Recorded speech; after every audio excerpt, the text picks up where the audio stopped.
afternoon, everyone. Welcome. Women's History Month is a time to reflect on the courage of women in past generations and to celebrate how their efforts and bravery afforded women the opportunities and freedoms they have today.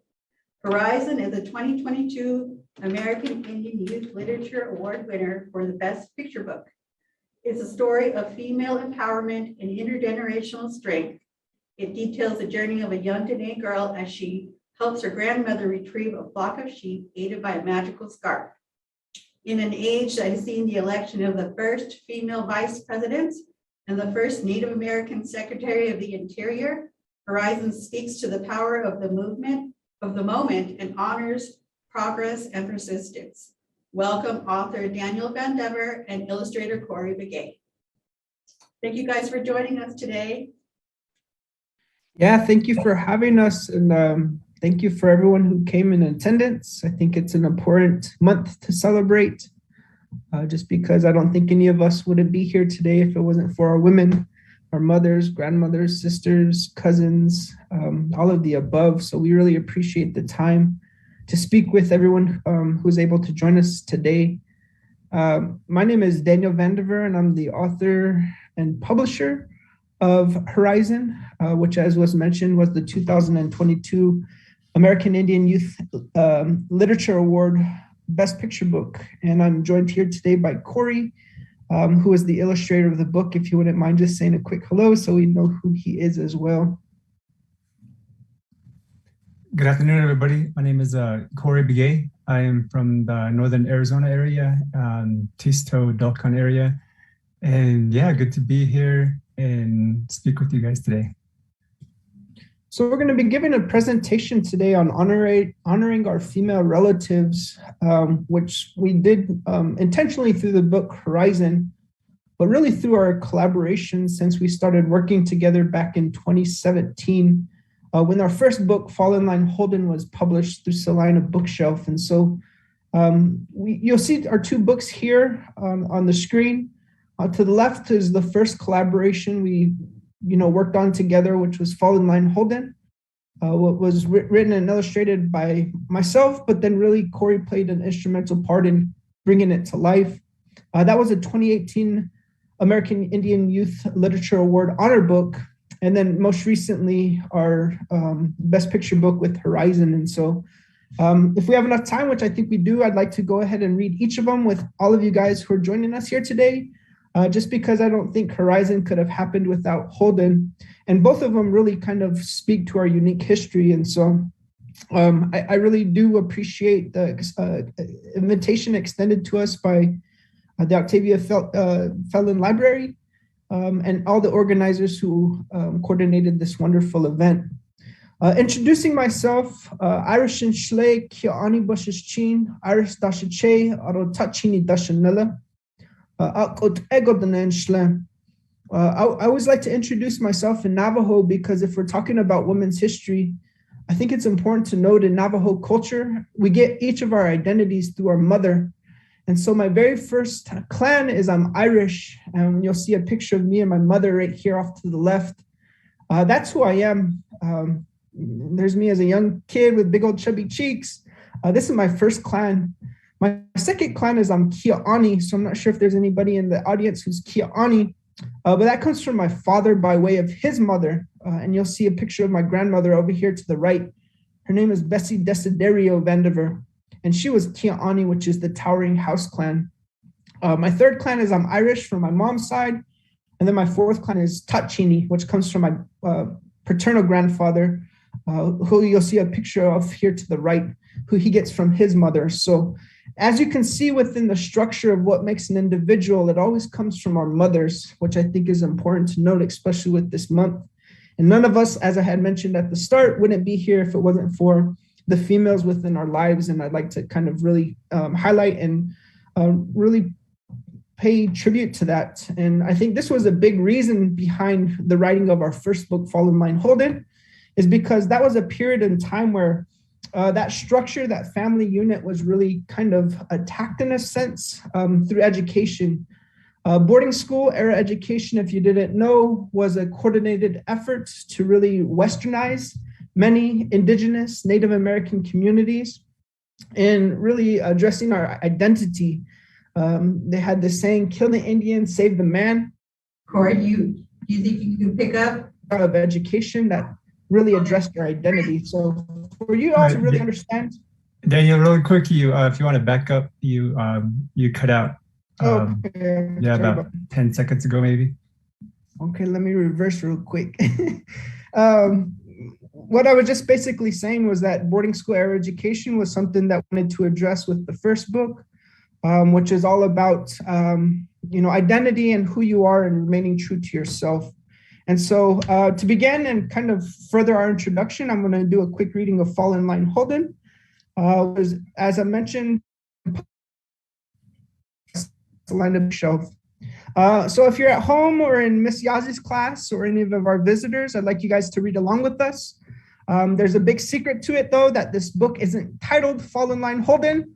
It's really titled Fall in Line Holden, as if you're getting yelled at by your parents or your teachers or your librarian for acting up or falling out of line. And so every time that comes up, I'll give you a quick warning, 3, 2, 1, and we could say that together. So further in our introduction, this was Fall in Line Holden, written and illustrated by myself and published through Salina Bookshelf. It begins, deep in the heart of Indigenous nation, stern school of stern education, where everyone obeyed and did what they were told, and conformity ruled all to fit like a mold, until a boy fell out of line. What do you think that boy is? As class ends and recess begins, we all fall in line. We pass through the halls with art-covered walls. We all fall in line. Can you guys tell what animals are up on the wall as they're passing art room? You might see a lion, a zebra, and a giraffe. March left and then right with no end in our sight. We all fall in line. Okay, here we go. 3, 2, 1. Fall in line, Holden.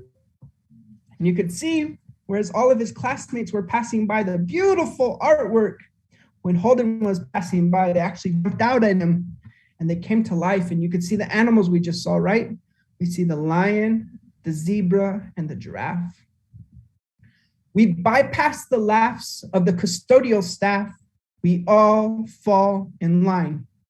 Here we go. 3, 2, 1. Fall in line, Holden. And as you can see, those joking janitors turned into rodeo clowns. This silly guy even jumped into his trash bucket. He's now in a barrel racer's barrel. We move slowly in silence with no words of defiance. We all fall in line. We pass the school's gym as a battle begins. We all fall in line. Can you guys in Miss Yazi's class tell what they're playing here? What are they playing in gym? Our tired minds lag and our heavy feet drag. We all fall in line. Here we go. 3, 2, 1. Fall in line, Holden. And as you can tell, they're not playing dodgeball anymore, right? They're actually in an actual war. See some Spartan helmets flying around with some swords. That's what Holden sees in his imagination. We pass the lunch crew to the smell of mutton stew. We all fall in line. What are they passing here? Can you tell? Looks like the cafeteria staff. But Holden's going to see something different. What do you think he's going to see? Let's find out. 3, 2, 1.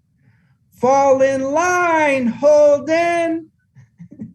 And you can see that those cafeteria staff turned into witches and their little oven turned into a cauldron. No.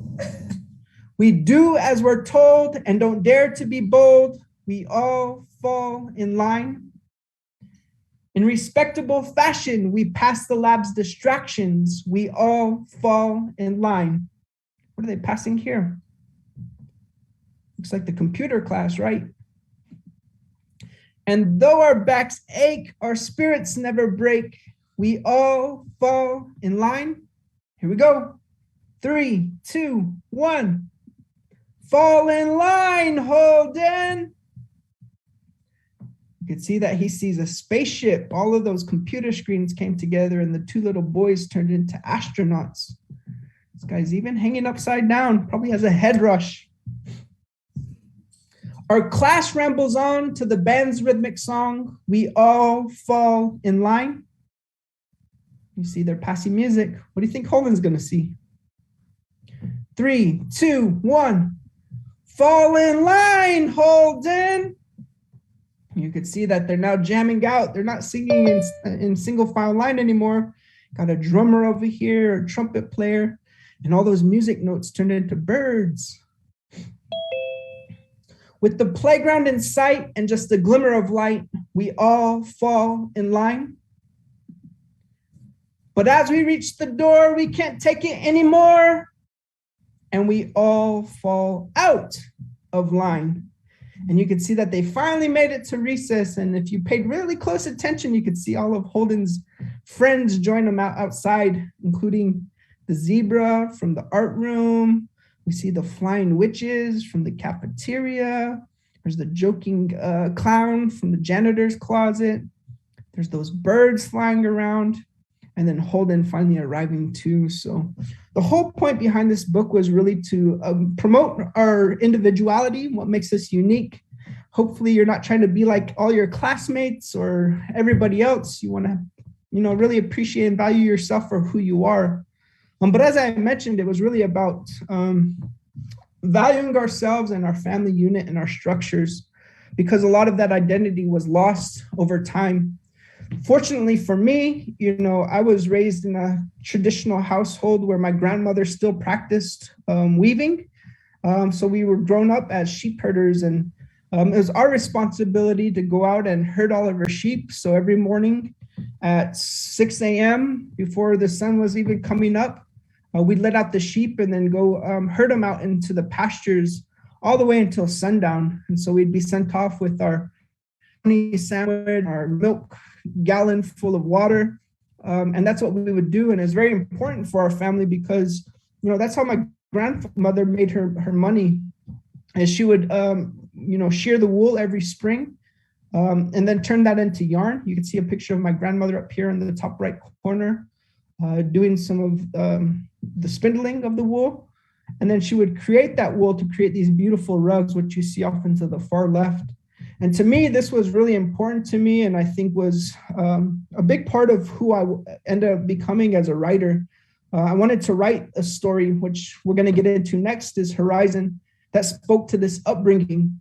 As I mentioned, being a matrilineal society, it was important for us to collectively work together and honor this way of life for our grandmother.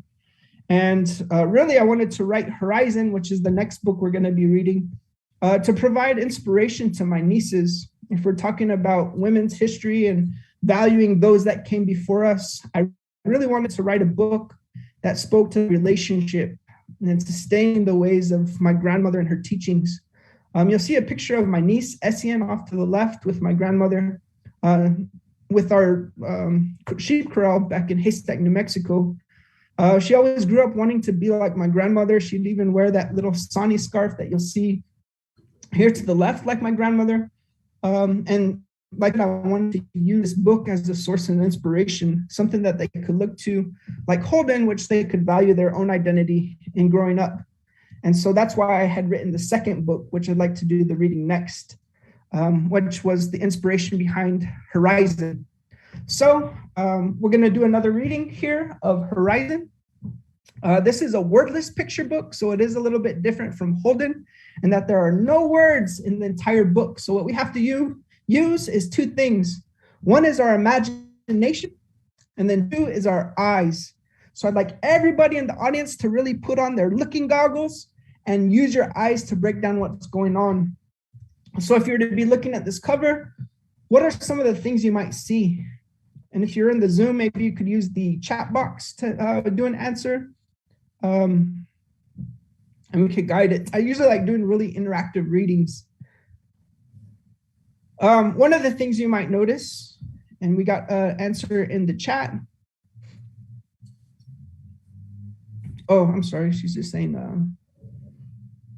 if you have questions, just let us know in the chat box. If you're using your eyes for this wordless book, one of the first things you might notice, Miss Yazi's class says they see the sheep. As I mentioned, that was my upbringing. I was a sheep herder. So that's something you might notice about this book cover. So this is a story that's most likely going to be about sheep. If you use your eyes a little bit more, you might notice something like the hot air balloon here off to the right. Again, using that same pattern of the grandmother's scarf, the Sani scarf. So this is perhaps a story about traveling. Somebody had mentioned the people, so there's some sheep herders along with the sheep that's going. Another individual mentioned the mesa in the background. This is titled Herizon. So if you think about the word horizon, you think about the distance or where the sky meets the land. So this is a story about something off into the distance, a mesa in the background, something that's obtainable. And that's definitely a play off of the word right here. If you notice, horizon is spelled a little bit differently with the emphasis on her. So it is a story about female empowerment. So great. You guys did perfect. So let's go ahead and read Herizon.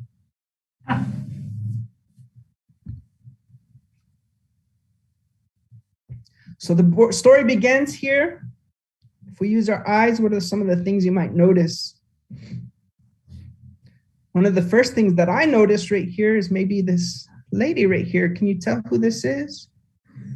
Looks like a grandmother, right? She has her Sani scarf on and she has a cane. Miss Yazi's class notices these two little dogs underneath the porch sleeping away.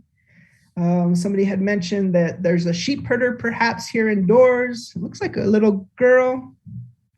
And Miss Yazi noticed that she's washing dishes, perhaps. She's at the sink. Somebody even noticed that grandma's holding something in her hands, what looks like binoculars.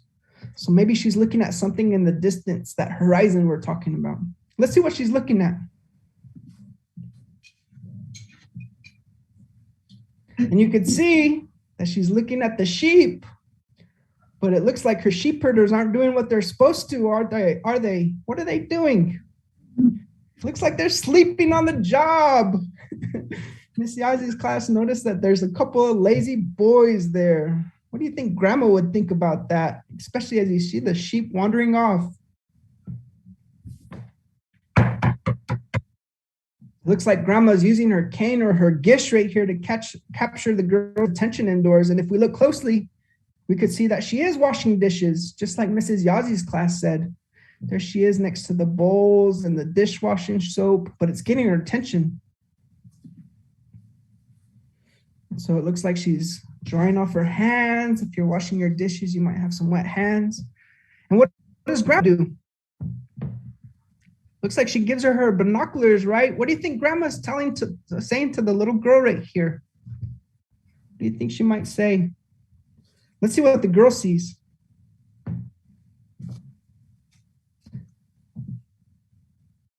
Betty and Miss Yazi says, look. But the girl doesn't see those sleeping boys, does she? What does she see instead? There's the sheep over there off into the distance wandering off, but it looks like there's a couple of, or a trio of coyotes. And what's on their mind? What do you think they're thinking about? You think they're hungry? Looks like they got sheep on their mind, right? And how do you think the girl feels about that? Do you think she's happy? Maybe surprised? Like, oh my gosh, there's some coyotes going over there and they might eat the sheep. Maybe a little bit scared. I'm not sure if you guys ever felt like this, but it looks like she's a little worried, right? But what does grandma do? It looks like she gives her scarf, right? There goes the dish rag. And there she is tied up on the little girl. Wonder what she's saying to her there. And what does the girl do right when she gets grandma's scarf? It looks like she's going off to go after the sheep. But what does she do to the scarf? Miss Yazi's class says she's running fast. She's running faster, actually, from box to box. And it looks like she actually throws over that scarf over her head. I wonder what she's doing. I wonder if it's going to turn into something. It almost looks like she's flying. That's what Mrs. Yazi's class says. That's exactly what she's doing. Mrs. Gilson's class as well, kindergarten. She's trying to fly. And if you look at this next page, she's high above the sky, almost like she's in an airplane. And she's up here against the backdrop. We got some big old mitten rocks on the distance. Are those the coyotes down there? Can you tell what animal that is? Mrs. Yazi class says it's horses. Let's take a closer look. And you can see that she's really flying high, right? She's really flying with the butterflies. She's almost floating with them. But if we look closer, Mrs. Yazi's class is correct. There's a big old stampede of horses, and there she goes. What do you think she's going to do with the horses? Maybe she's going to ride them. And you could tell she no longer has a little hang glider above her, flying high. That scarf turns into a saddle blanket. So maybe she's on her way to scare away the wolves, like Mrs. Gilson's kindergarten class says. Do you think she's riding this horse really slow? Do you think she's trotting along, or do you think she's going really fast? Fast! That's what Mrs. Yazi's class says. She's really booking it. She's really riding it. You could tell because that little horse that's next to her, that brown one, she leaves it in her dust until she says, whoa! The very last image. What does the horse do? Do you think the girl's in danger? What do you think's going to happen? Hopefully she could be saved. It looks like she's going off the cliff. Somebody says she's going to fall into the water. This is where I'd say, cannonball! Because you could tell she uses that saddle blanket to now cover herself, and it's almost like a cape as she goes into the water. Just like Miss Yazi said, if you look at that last image, there's a nice little river below, and that's exactly where she goes. How do you think the girl feels here? Do you think she's in danger? Do you think she's still in trouble from falling off? Looks like she's kind of safe now, right? She's on a nice little raft. She's squeegeeing out her skirt. She even had her scarf turn into what looks like a little tent, like she's Tom Sawyer or Huckleberry Finn. But do you think she escaped danger?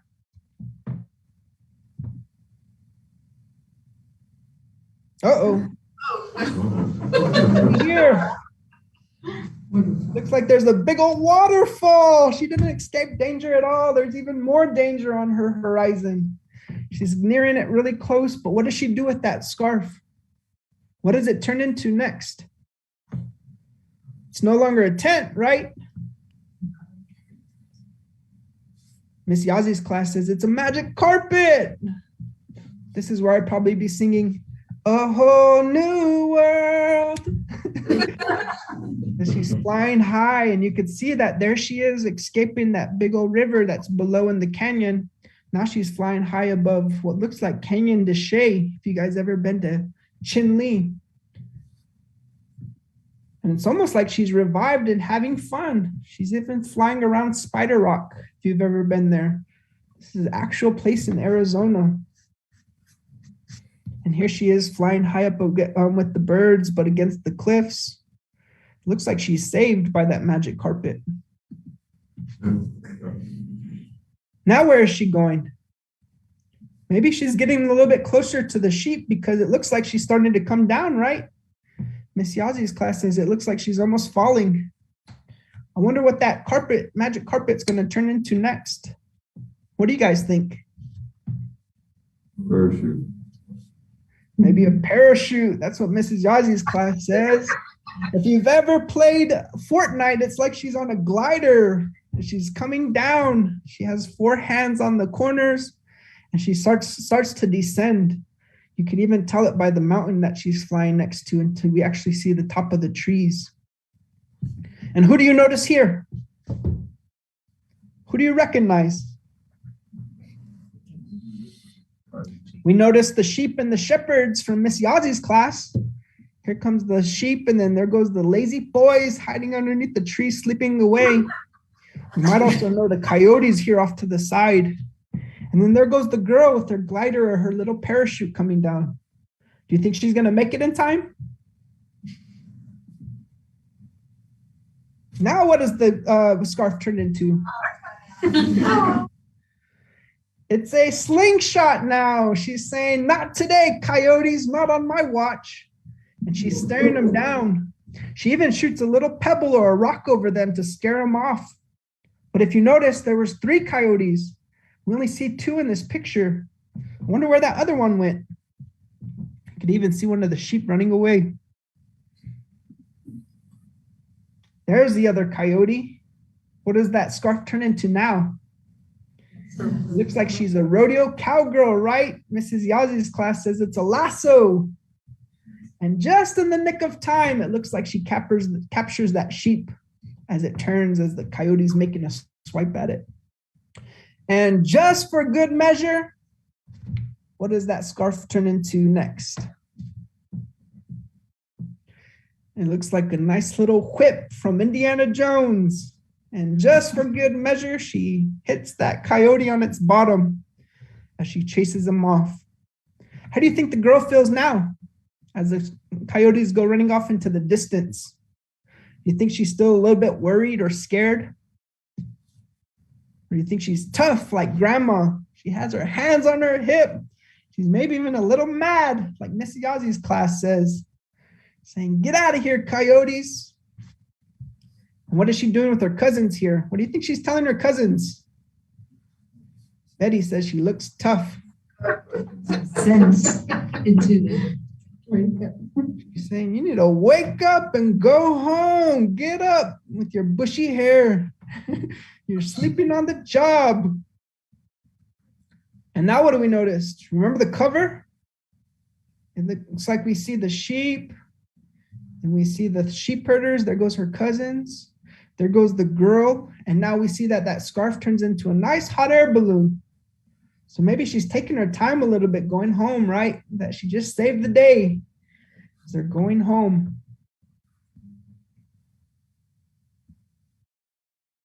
And how do you think the girl feels about that? She made it home. She's back with grandma. Do you think she's happy to be home? Maybe proud, Miss Yazi's class says. She saved the day. But does she look happy to be giving back the scarf? How would you feel if you had to give back your powers, your magic carpet, or your weapon? It looks like she's kind of hanging her head, right? Maybe she's a little sad. Maybe she's going to have to go back and do dishes again. But what does grandma do? Can you tell?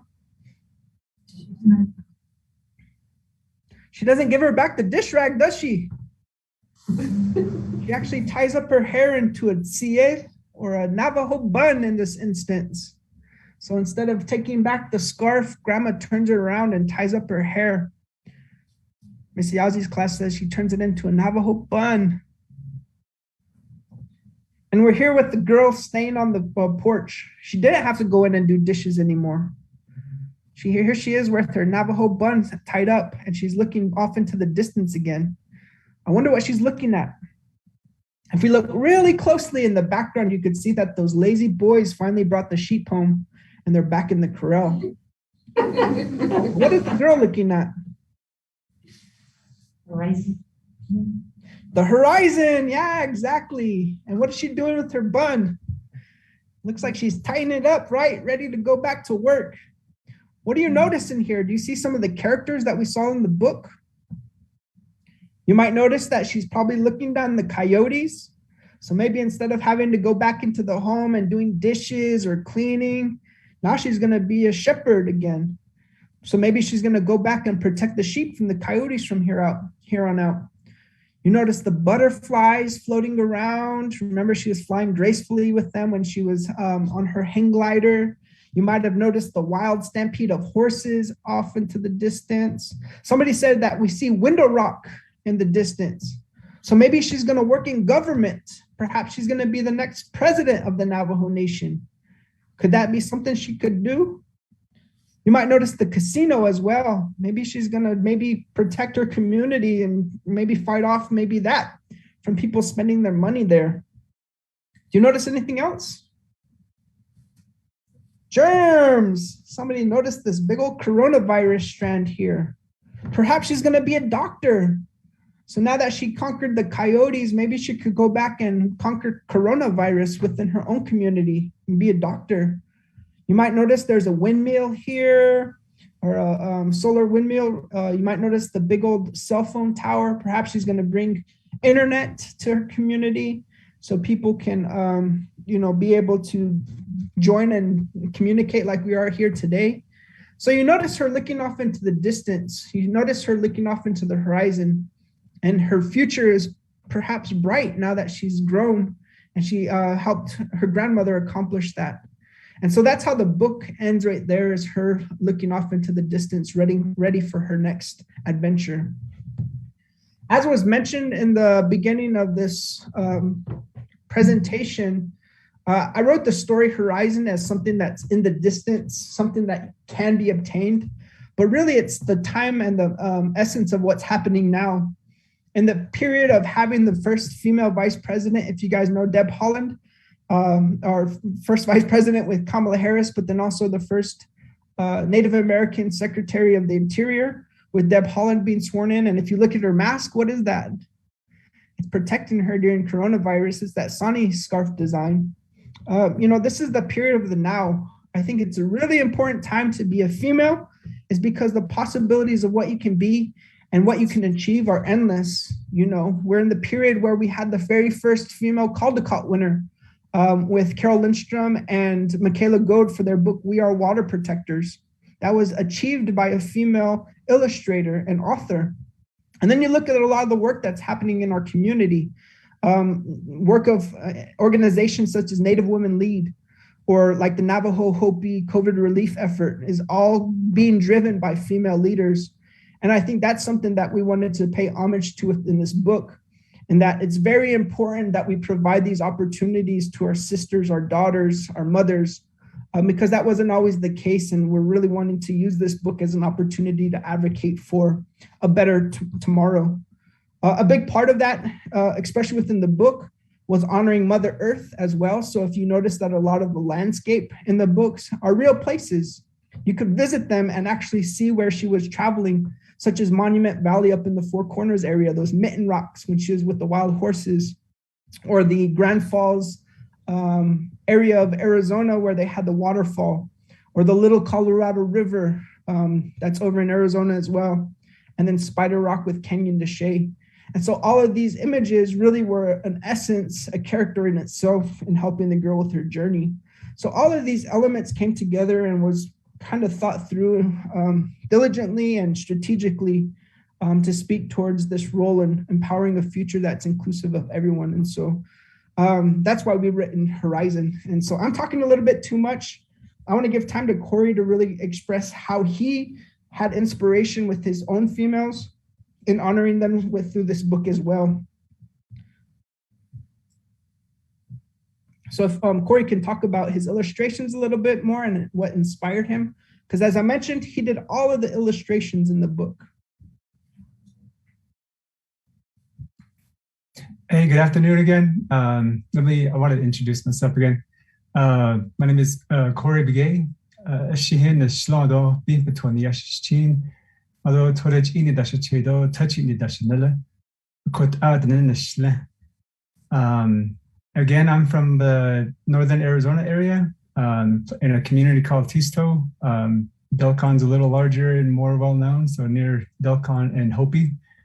And these are some of my slides that I want to talk about. And again, like I hope you guys like the illustrations and everything that you saw today on Daniel and I's collaboration. But this first slide in my inspirations for the females in my life, it played a huge role. I'm glad Daniel was able to see somehow that it was a good fit for me to make these illustrations because of the females that inspired me.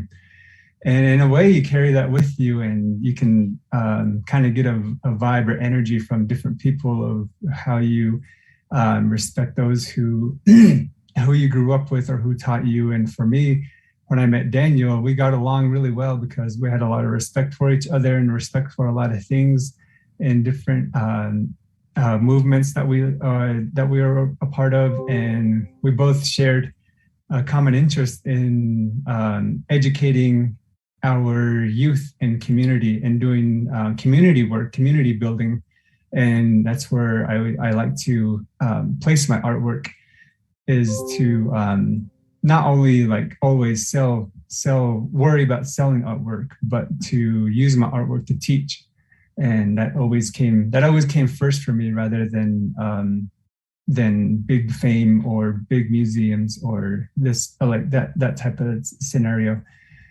And a part of that was growing up with my masane at home. Education was always hard for me because I didn't start my education until first grade, and it was super rough on my Western learning, trying to catch up, not going to preschool or kindergarten.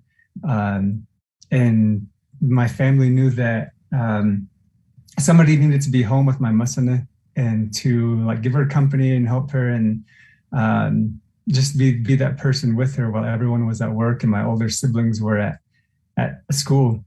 And so that was the beginning of like a big inspiration in my development for respecting my elders, respecting females, was growing up with my masane. And so that we can start off there. And further on down the road with like I was fortunate enough to grow up also in a traditional lifestyle with my family. And all my mom and my mayejas all like stayed in our area, stayed in our lane that our masane and her families like left for us. And so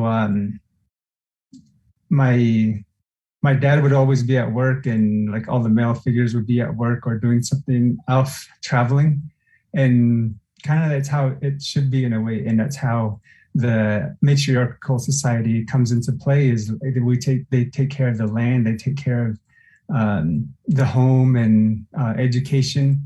And so that was, I was able to learn that staying with my grandma and being with my mom and her sisters, my mayejas, going to and just learning different values that they taught me through ceremony or prayer and things like that. And also just sharing information in the history of our bloodline, and knowing what the meaning of ke is in for the land and our bloodline. And so that was another inspiration that I carry with me every day. And yeah, so next slide. And of course, with the great background of female role models, it was passed down from my masane to my moms and my mayejas to my sisters, my older sisters. And I give a huge credit to them for listening to the stories, the teachings that my family offered, and going to school and like being good at school, like I told you I wasn't. And and if it wasn't for my sisters, like I would still probably be doing maybe construction or something, which is fine, learning a skill, but I never knew that I would, like with grades and this and that, like I was like, again, I wasn't really good at school, but they offered me a chance to go with them to college or start at a community college. And so that's how I was able to get more like to improve myself, improve and I was open enough to go and learn more and pursue art, which was my passion. And so very fortunate for my sisters telling me to go to college after high school. And so that those values carried on through my my sisters and inspired like what I do and what I am today. And yeah, I already dipped in a little bit about putting that in my artwork. And so with my artwork, it gave me a chance to, through going to school and making more artwork, it gave me a chance to really learn what it is I wanted to do. And again, like through my Masana's teachings, my Mayeja's teaching, my mom's teachings, and my sister, they all do like great work. And we tend to look at the bigger picture of what's happening in our community and seeing that youth programs are much needed, and the youth are our next the next persons in line to lead us into the future. Like myself, Daniel, your teachers are already here. Like we're doing what we're doing, and we can continue to push what we want to do, but we're molding the younger generation to continue to do good work for our community and our Navajo people, our culture, and things of that nature.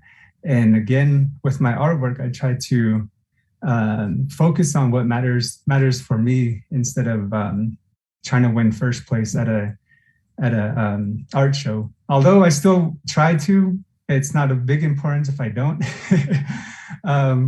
But yeah, that's just to show you like where my artwork comes from, and the inspirations that I have behind artwork mixed with and coming with building communities. And so that's where Daniel and myself are able to collaborate really good on a project like this. So thank you, Corey, for that. Yeah, thanks again for allowing me to speak and share some time with you. Yeah, hopefully what you got from the books that we conveyed is that, you know, a lot of what we do is rooted in community and hoping for a more inclusive future for everybody. And if we can inspire the next group of writers, whether that comes from, you know, people who are attending this, Miss Yazi's class, or any other class that's a part of this, you know, that's what we really wanted to do with our writing. And we're lucky that it got recognized and we're able to carry this message and this book forth on a larger scale. So we wanted to leave some time open if there were any questions or comments. We'd be more than happy to address any of those things. We're also going to go ahead and put our emails in the chat box. So if you wanted to reach out for us for anything, like I said, a lot of what we do is community-based and doing outreach. It's not just about selling books and getting awards and recognition, but actually doing the work in the community at the grassroots level. So feel free to reach out to us at any time. I misspelled I got Corey's email wrong in this. It's actually graphcook@hotmail.com. But we'd be more than happy to answer any questions at this time.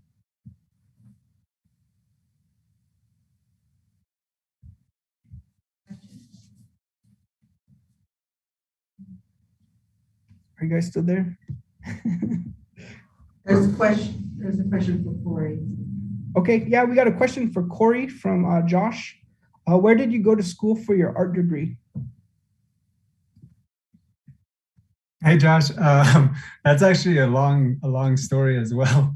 I started at Pima because my sister went to U of A, and that's where they told me to go to school and do something besides construction. So I chose to, and I didn't know where to start.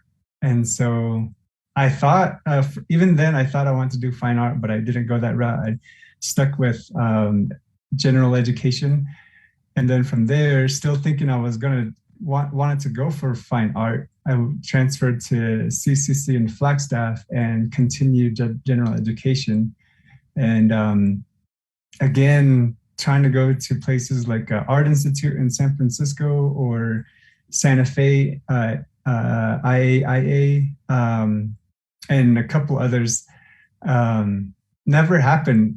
From CCC, I went to NAU, transferred to athletic training, and then into education because I really love education, and I try to implement that wherever I go for mural workshops. And those bored me because I wasn't creating anything. And so I went into graphic design or visual communications at NAU and graduated with graphic design and web design. And from there, it just added a whole new set of tools for my toolbox of being creative. And younger, I I did take art classes, but it was like art 101, and it felt like the instructors couldn't teach me anything because I knew how to mix paint and I knew how to draw, being a little arrogant, thinking like they can't teach me art. I already know all of this stuff. So that's when I ventured off. And later I found out that there's different levels I should have taken, but I'm glad I didn't go that route because I got to learn graphic design, web design, digital illustration, and I just expanded my entire workflow, and I'm able to work with more people and more organizations. So yeah, I love what I do, and that's all deriving from doing some fine art. So never went to art institute or art school. Yeah, one of the cool things that I was drawn to Corey about with his illustrations is like you can have the proper training and going through those channels for learning your art form. But a lot of his inspiration came from the streets almost, a lot of the hip hop culture, graffiti art. One of those first slides you had seen was a mural he had done while I was working for Navajo Technical University.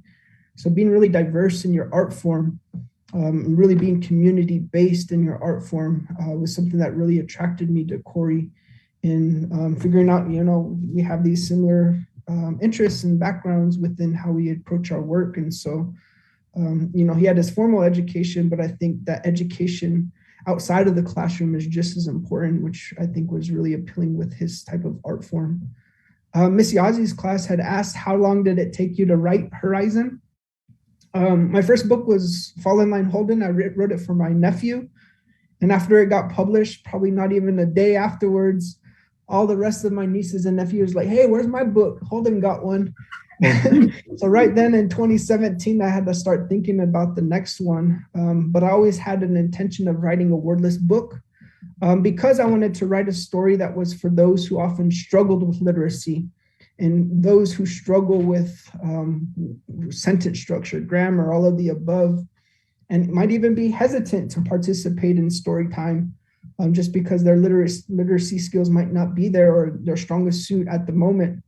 And so I wanted to write a wordless book. And so with that in mind, I wanted to write a story that spoke to my grandmother and my niece and their relation. So from first thinking about it to actually putting it in motion, I think I approached Corey in November of 2020, I think it was, and with the idea of like, this is what I want to do. I kind of laid out the storyline with what it would look like. And from there, it was less than a year for it to be put together. I think by April of that next year, we had all of the illustrations in place. We manipulated the layout a little bit more of how it would flow. How it would kind of structure, boxing it in and doing all of those great things with the layout to show movement throughout the story took some time. And then after that, it just took the rest of the time of shopping it around, seeing what route we wanted to do and getting it published. We had chosen the route of going through a traditional publisher as Fall in Line Holden was. But oftentimes a lot of the feedback is we need words. How are people in the Midwest or East Coast going to understand what's happening out in Navajo and understanding these concepts? But to me, that was really compromising the integrity of why it was written. And so I wanted to keep that wordless for all of the reasons I stated, but then also speaking to those who are voiceless. And so, after shopping that idea around for a couple of months, we just went right to it. And within a couple of months of figuring out how we're going to do distribution, pricing, setting up a website, it was ready to go by August of this past year, 2021. So it took less than a year to actually get written and published and all of the above, which compared to Fall in Line Holden, I think it took a couple of years in order to go back and make corrections. But that's one of the reasons why I really wanted to work with Corey, is he knew the intricacies of what it takes to make a children's book, his experience at Salina Bookshelf, how many pages needed to be in place, what needed to go into making that book happen. So I think that experience really helped in speeding it up and getting it done within less than a year, which is crazy because sometimes if you go through a big 5 publisher, it could take 3 or 4 years to actually get a final product. So we had another question, Corey, if you wanted to answer this one. What is your favorite story you'd like to share about your Masana?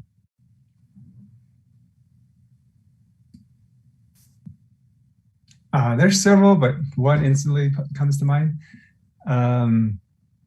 So I told you that, yeah, like everyone would leave us at home, just be me and my Masana.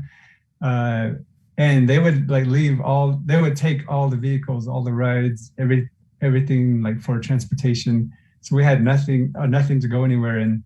But my Masana, she knew a lot of people in our community, of course, probably like every elder, and having friends and going to see their siblings. So that's also where I learned how to herd sheep, was us. And so my favorite memory is hitchhiking with my Masana. And so we would hitchhike to her siblings' place or her friend's place. And along the way, she would tell me to pick up aluminum cans of food, or like soda cans along the road, and that things, because that would be her income or our income. So when because she didn't do work, she wove rugs, but by that time she was a little older, and she couldn't weave rugs as much as she used to. So she would she would tell me to go pick up all those cans, and I would run around while we're hitchhiking and pick up all those cans. And so when we go to town, she like pay me a little bit on the side, and we get some candy or something like that. So multiple things. I also learned, she taught me how to recycle recycle at that age. She also introduced me and taught me, her and her sisters showed me how to, or made me herd sheep and take care of a cornfield all at the same time. But definitely is hitchhiking with her and going everywhere we needed to, and also learning how to hitchhike. But yeah, that's one of my favorite memories. Yeah, thanks, Corey. For me, I have a couple of memories of my grandmother. I think of just one image. If I had one image of thinking about her, it's her standing on her porch with her binoculars looking for the cows. Every time I'd come by and visit, even up until a few years ago before she passed, she was always on the front porch looking for her cows, asking me where they are. Can you see them? But of a collective memory, she was a really big card player. She's the one that taught me Navajo 10. And she's used to be really playful too. So you'd be playing Navajo 10, and if you know Navajo 10, it goes in a circle, and she'd be kind of like tricky where you think it's your card. I'll take it. She's got it. Say, my card, last minute, right when I'm reaching for it. So she'd be playing little games like that. But I always remember playing cards with my grandma too. I see we got a question from Facebook. Whitney was asking what is your next story that you are writing? I'm not sure if you're working on any, Corey, but I have a couple that I've been kind of chipping away at. I recently had a son who was born on February 23rd. And so I've had my time kind of pulled away towards him, but I've been working on 2 different books. One's going to be based on a young adult book that's really promoting females in STEM. So it's going to be for another one of my nieces. That's currently roughly titled Back of the Line Woolly Yazzie. And it's a story about a girl who's kind of overlooked and forgotten, but kind of makes her way to the front of the line over the course of this book and interacting with STEM education. And then I have another picture book idea that I'm somewhat fleshing out that's going to deal with weaving as well. So they're still kind of in their rough draft phase at the moment. But hopefully I could, once I get some more time, put those out. I'm not sure if you're working on anything, Corey. Yeah, I do a lot of, like I said, my artwork is plugged into a lot of outlets. I currently have ongoing projects, not only book designing or illustrating, but also fine art and graphic design work, whether that be print materials or stuff online or web design. So yeah, I'm constantly busy on a lot of things, and yeah, that's a really good thing and a privilege to have be self-employed and do contract work.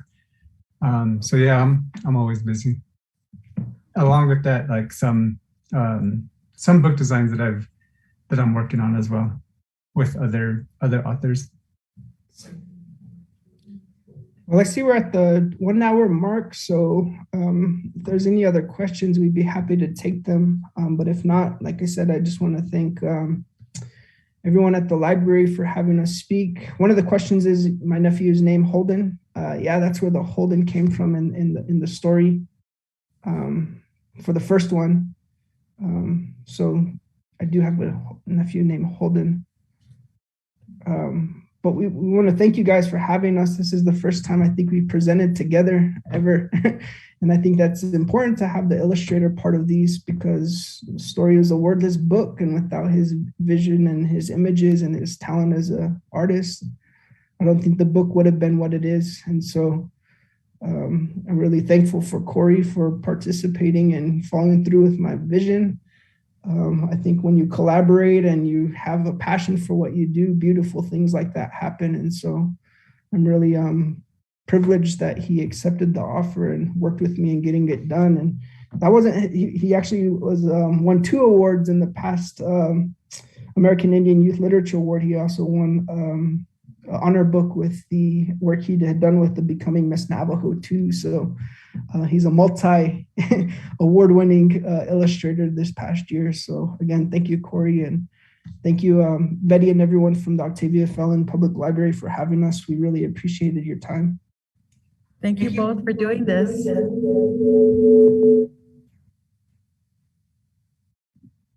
Yeah, well, if anything else comes up, I'm always available to do any types of presentations. As I had mentioned, a big part of what I do is getting this out and improving the literacy of our nation, our youth, and then providing opportunities for others to follow in our footsteps. So thank you, everyone, for your time, and we really appreciate it. Yeah. Thank you, guys.